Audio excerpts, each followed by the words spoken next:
Bonjour à tous et bienvenue pour une nouvelle vidéo à l'association du jardin fermier Les 1000 idées qui porte toujours son nom.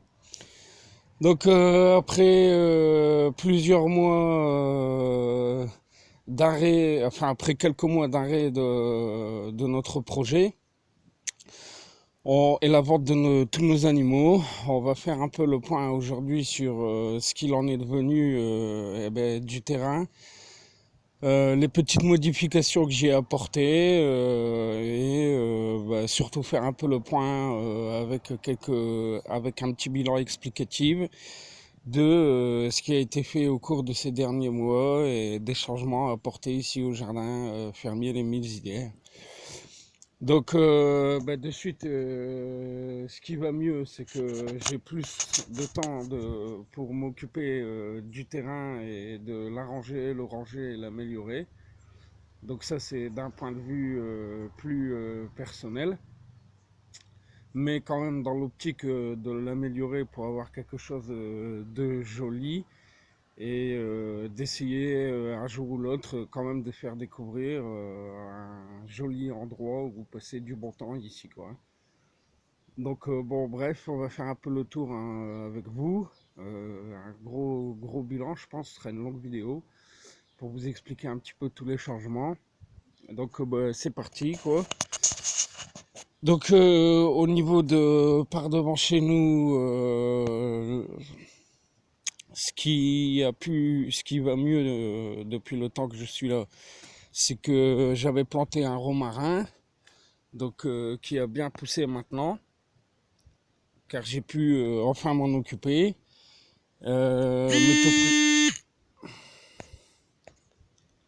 Les topinambours que j'avais plantés et que j'avais obtenus grâce à mon ami Pierre Bourdieu ou Stéphane des Jardins de la Symbiose. Eh bien, ces pieds de topinambour se portent à merveille, comme vous pouvez voir. Ils n'ont pas encore fleuri, mais ils sont déjà très grands et très prometteurs. Et malgré le déluge et l'averse qu'on a eu il y a un mois en arrière, ils ont plutôt bien résisté et ils sont bien repartis, quoi. Donc ils sont vraiment très grands, comme vous pouvez voir. Celui-ci atteint maintenant presque 2 mètres. Donc il y aura sûrement une belle récolte de topinambour. Ensuite, la mélisse que je n'avais pas encore eu jusqu'à maintenant et que j'ai pu obtenir grâce à mon ami des Jardins de la Symbiose, c'est pareil. Ces petits pieds de mélisse se portent plutôt bien. Ils sont plutôt jolis.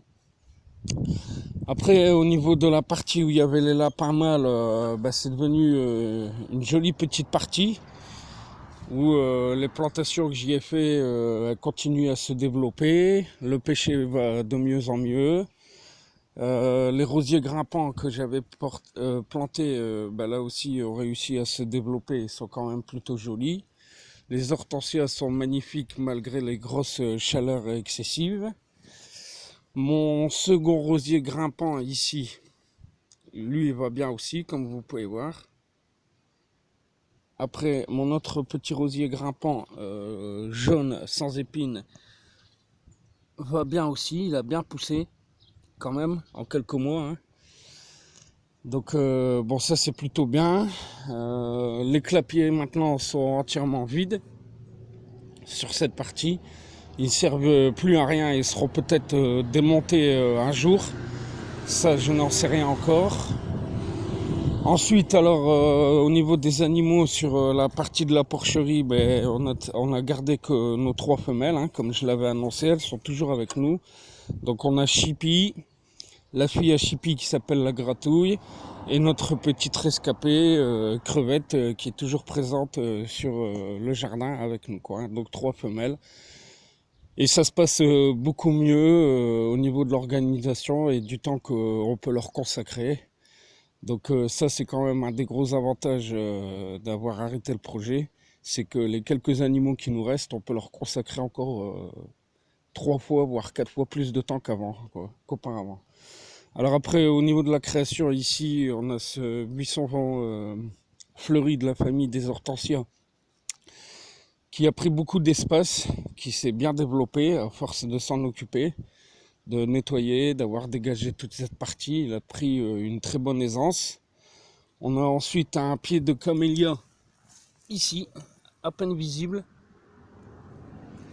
qui repousse. Donc sûrement un des restes du camélia que j'avais changé de place. C'est rajouté ici devant cette petite plante dont je ne sais pas le nom, mais qui fait de très jolies petites fleurs, issues de la récup. Donc elle aussi, après avoir été plantée en début d'année, elle s'est bien développée, elle a fleuri. Ici, prochainement, je l'espère, on aura des cannas. Donc à voir, il faut 1 à 5 semaines pour les graines qu'elles germent, si ça marche, avec un terreau ou une terre tout le temps humide et une température à peu près 21 degrés constamment pour que ça puisse germer. Donc réponse dans un peu moins de 5 semaines maintenant, je vous le ferai savoir. Mais comme il y a la taupe qui s'y met beaucoup, j'ai peur qu'elle me mange toutes les graines. Donc voilà, prochainement il y aura la création d'une bordure ici aussi. Donc un peu sur cette idée-là. Sauf que ici, au lieu que ce soit des parpaings ou des ourdis, ce sera des poutres de grillage de récup que j'installerai ici sur 3 étages, tenues avec des petits piquets pour faire ma petite création, quoi. Dans l'alignement de la poutre. Donc il faudra sûrement éliminer un petit peu une partie de ce buisson. Donc ça, on verra. Ou sortir des racines pour les replanter à côté, je sais pas encore, on verra. Donc voilà. Au niveau du devant, à côté du puits, ma bignonne n'a toujours pas en fleurs, mais elle, par contre, c'est vraiment bien développé sur la structure, comme vous pouvez voir. Donc après, je ne sais pas si elle fleurira cette année, mais toujours qu'elle a pris sa place maintenant. Donc si elle fleurit pas cette année, elle fleurira sûrement l'année prochaine. Ensuite, après, au niveau de ma glycine, bon bah là c'est pareil. La structure que j'ai mis en place a été efficace. Et la glycine a bien rempli son rôle. Elle suit le cours de la structure et elle a déjà pris presque 4 mètres de long maintenant. Comme je vais vous montrer maintenant. Je vous l'avais expliqué. Donc voilà un peu le premier résultat pour cette année. Donc là aussi, il faut savoir que la glycine, elle a subi les assauts de la grêle qu'on a eu il n'y a pas longtemps. Et malgré ça, bon, bah, elle a résisté et elle continue à pousser, quoi, hein. Et vous pouvez voir qu'elle a déjà vraiment une belle longueur maintenant. Aujourd'hui, je vais m'occuper de continuer à faire passer la tige principale en l'entortillant, de manière à ce que la glycine continue le cours de sa croissance en suivant la structure que j'y ai mis. Donc, comme je l'avais prévu en créant cette structure, on va vraiment avoir, une fois que la glycine sera mise en place tout le long de la structure, une multitude de grappes violettes qui viendra vraiment fleurir et mettre un sacré coup de couleur devant la porcherie et créer de l'ombre aussi, surtout pour les cochons en plus. Donc ça c'est une bonne chose aussi, hein. Ça fait plaisir quand même. Alors après, je reste très vigilant à la façon de m'en occuper et il faut en permanence enlever un peu comme la vigne les boutures, enfin les gourmands, moi j'appelle ça des gourmands, les gourmands qui sont indésirables à la base de la glycine pour favoriser le développement de la tête de la glycine, quoi. Donc ça c'est à surveiller en permanence aussi. Donc voilà pour la porcherie. Pas d'autres grosses infos concernant la porcherie.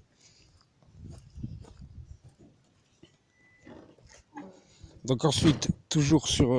alors attendez, je ferme, je pose le téléphone.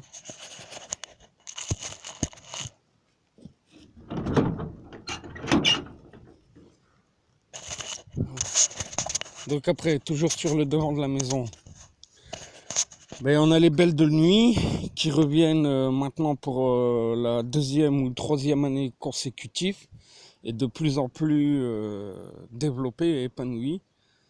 Donc les belles de nuit, hein, je rappelle, qui ont la particularité d'avoir les fleurs qui s'ouvrent que le soir, quoi.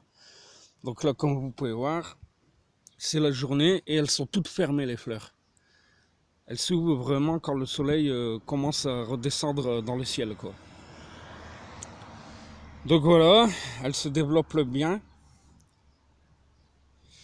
Donc ensuite, une menthe chocolat que j'avais plantée en début d'année et qui a maintenant vraiment pris beaucoup de place. Donc je lui ai trouvé une belle place. Je suis assez content de ça. Donc la menthe, hein, tout le monde connaît ses effets aussi, soit en tisane, en thé, et certaines variétés de menthe ont la particularité de repousser un peu les insectes, comme les moustiques, tant par leur odeur citronnelle, quoi. Enfin, menthe et citronnelle, un peu dans cet esprit-là, quoi. Donc voilà, la menthe, je lui ai trouvé une bonne place pour la menthe chocolat, ou la menthe poivrée, ouais, la menthe poivrée. Ensuite, ma verveine, là aussi, que j'avais réussi à avoir par ma petite femme. Et bon, rien d'exceptionnel, sauf que pour moi, c'est la première année où j'arrive à en avoir une, à la planter et à ce qu'elle se développe. Un peu comme le romarin, c'est ma première année aussi où j'en ai un et que j'arrive à trouver une bonne place et à ce qu'il se développe. J'avais pas eu de chance avec ça jusqu'à maintenant. Et la lavande aussi, qu'on va aller voir après. Mais bon, là, voilà.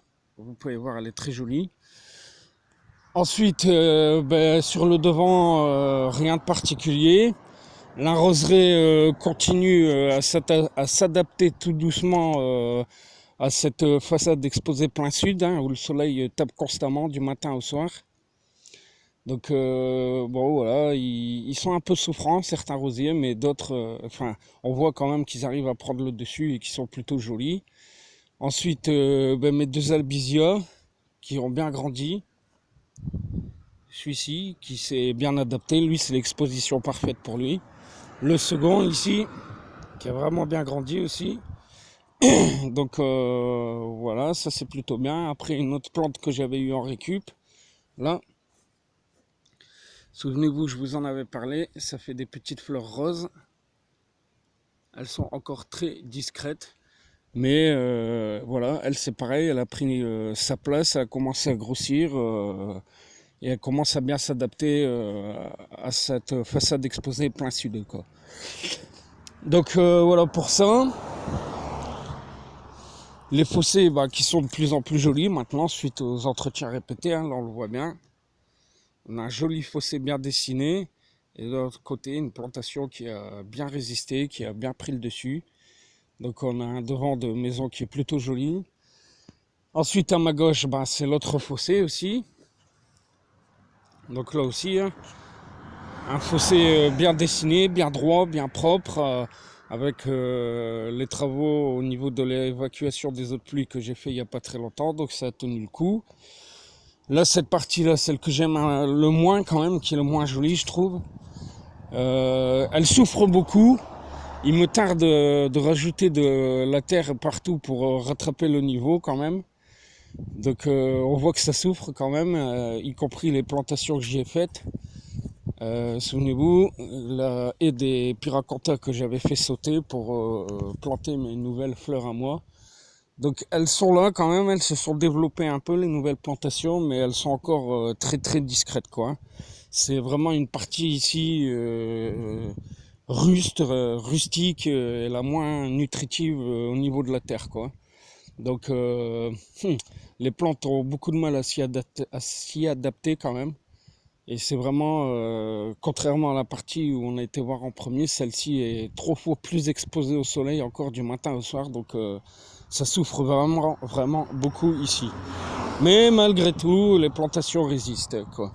Donc voilà, après la plante que je vous avais montrée en photo, qui cette année, sûrement due aux chaleurs excessives et au fait que je m'en occupe beaucoup, explosion florale. Je l'avais pas vu encore comme ça depuis presque 3 ans qu'on est là maintenant. Donc ensuite, ma bordure au niveau des pieds de vigne, elle est magnifique.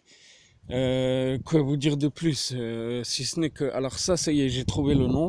La plante grimpante, là, je croyais que c'était une clématite. Mais alors en fait, oui, c'en est bien une. Mais c'est croisé avec du... J'ai eu le nom il n'y a pas longtemps, c'est un Sonadium jasminus, voilà.